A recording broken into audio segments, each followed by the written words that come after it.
আসসালামু আলাইকুম রহমতুল্লাহ বরকাত। আমি মোহাম্মদ ফয়জুল হক।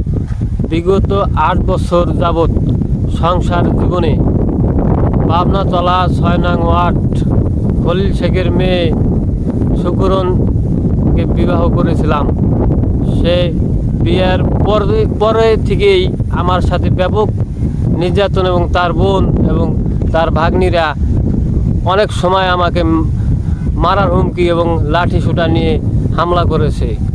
স্থানীয় লোকের সহযোগিতায় আমি সেখান থেকে রক্ষা পেয়েছি এবং পাবনাতলার যত Matbar member chairman Murad chairman দত্তপাড়ার এই ঘটনায় তাদের কাছে বিচার ও সালিশ মাধ্যমে শাহজাহান খান সাহেব ছিল, পাবনাতলা ওয়ার্ডের 6 নং ওয়ার্ডের মেম্বার মোতাহার ব্যাপারীও ছিল। আমার নারী ও শিশু নির্যাতন মামলা করেছিল মাদারীপুর লিগ্যাল কোর্টে। সেই মামলায়ও আমি জব দিয়েছিলাম যে আমার সাথে এই ঘটনা ঘটেছে। আজকে সেই বিচারের পরে আমার সাথে আরও অন্যায় অবিচার করেছে। সে থানায় নারী শিশু নির্যাতন মামলা থানায়ও পরে করেছে, যার কারণে পুলিশ আমাকে মারধর করেছে এবং বাসা ভাড়া না নিলে আমার পরিবার সহ আমাকে মাদারীপুর কোর্টে চালান করে দেবে। বন্দুক ঠেকাই আমাকে বাসা ভাড়া নিয়ে বাধ্য করেছিল দারোগা এসআই কিবরিয়া।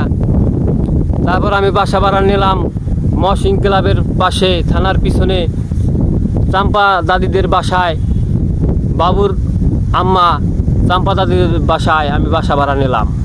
সেই বাসা ভাড়া অবস্থায় আমাকে রেহাবেন নেও থানার সামনে বসে আমাকে অত্যাচার এবং মারধর করেছে। আমার এই 8 বছর বিবাহ জীবনে সে গোপনে মোবাইল ব্যবহার এবং আমার চক্ষু আমাকে ফাঁকি দিয়ে সে বিভিন্ন সময় সেজে গেছে, যে কোনো সময় চলে গেছে অন্য লোকের সাথে এবং সে পরকীয়ায় লিপ্ত হয়েছে। কিন্তু বিগত 3 বছরে আমার সাথে সে কোনো শারীরিক সম্পর্ক করে নাই। একখানে থাকার পরও সে আমাকে কোনো স্বামীর অধিকার কোনো কিছু দেয়নি। সে আমার এরপর আমি বিগত 6 মাস যাবৎ অসুস্থ, লাঞ্চ, শ্বাস, হার্ট, কিডনি, লিভার, চোখের সমস্যা এবং মাথায় আমার জীবন আজ মৃত্যু একখানে দাঁড়িয়ে আছে। আমার মরা ছাড়া কোনো উপায় নেই। আমি কোনো হানে ন্যায় বিচার পাই নেই।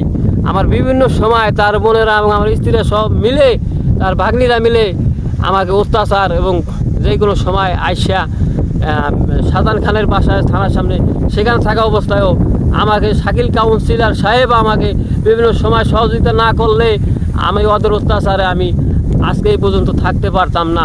শাহজাহান খানের দয়ায় এবং লতিফ মোল্লার অশেষ মেহরবানিতে মুসলিম খানের বীর মুক্তিযোদ্ধা মুসলিম খানের ছেলে পিটার খানও আমাকে সহযোগিতা করেছে।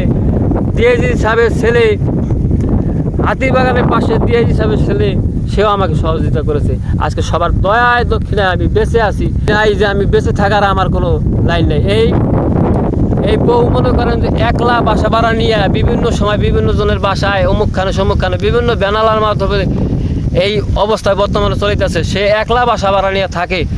দয়া করে এই মহিলাকে কেউ বাসা ভাড়া দেবেন না। আজকে সে আমার জীবনটাকে ধ্বংস করে দিচ্ছে। সে আমাকে ছাড়েও না, সে আমার সংসারে আসেও না। তার যা আছে মন চায় সেই জিনিসই করে।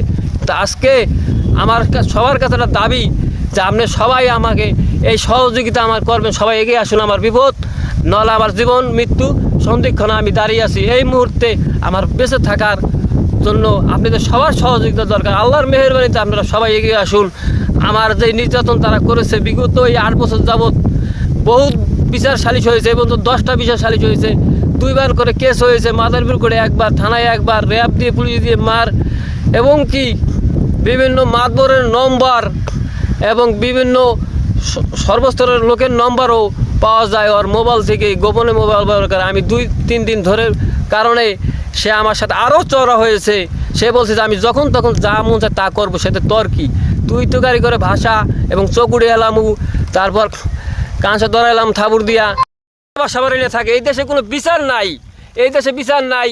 আমি এই দেশ থাকবো, আমার তো মানুষের প্রতি আগ্রহ যাইতেছে গা। কারণ মানুষ কীভাবে এই লোক মহিলাকে জায়গা দেয়, স্বামীর সংসার থাকে না, থাকার উপরও স্বামীর সাথে ঘুমায় না, থাকে না, চলে না, একলা বাসা থাকে, বিভিন্ন অফিসারের বাসায় কাজ করে, পুলিশের রাত নাই দিন নাই, বিভিন্ন অফিসারের বাসায় কাজ করে। এই সমস্ত সমাজ ব্যবস্থা তো খারাপ কেন?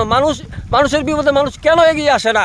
আজকে আমার জীবনের লাইফটাই শেষ হয়ে গেল গা, আমার জীবনটা বরবাদ তছনছ করে দিছে। একমাত্র আল্লাহ ছাড়া আমার বাঁচার কোনো, একমাত্র আল্লাহ তাআলাই আমাকে এই পর্যন্ত বাঁচিয়ে রেখেছে। আপনাদের সবার কাছে আমি একটাই অনুরোধ, সবাই আমার বিপদে আপনারা এগিয়ে আসুন। আপনাদের আল্লাহর অশেষ মেহরবানি, আপনাদের জন্য সবার কাছে আল্লাহর কাছে ফরিয়াদ করতেছে, আল্লাহ জানি সবাইকে জানি আল্লাহ ভালো রাখে এবং আমার বিপদে সবাই এগিয়ে আসে। আপনারা আমার সাথে যোগাযোগ করবেন, আপনাদের সবার কাছে দাবি, আপনাদের সবার সাহায্য সহযোগিতা আমি চাই। এবং আপনাদের কাছে আমি আমার মোবাইল নম্বর দিচ্ছি 0177107590। আসসালামু আলাইকুম ওয়া রাহমাতুল্লাহি ওয়া বারাকাতুহু। আমি মোহাম্মদ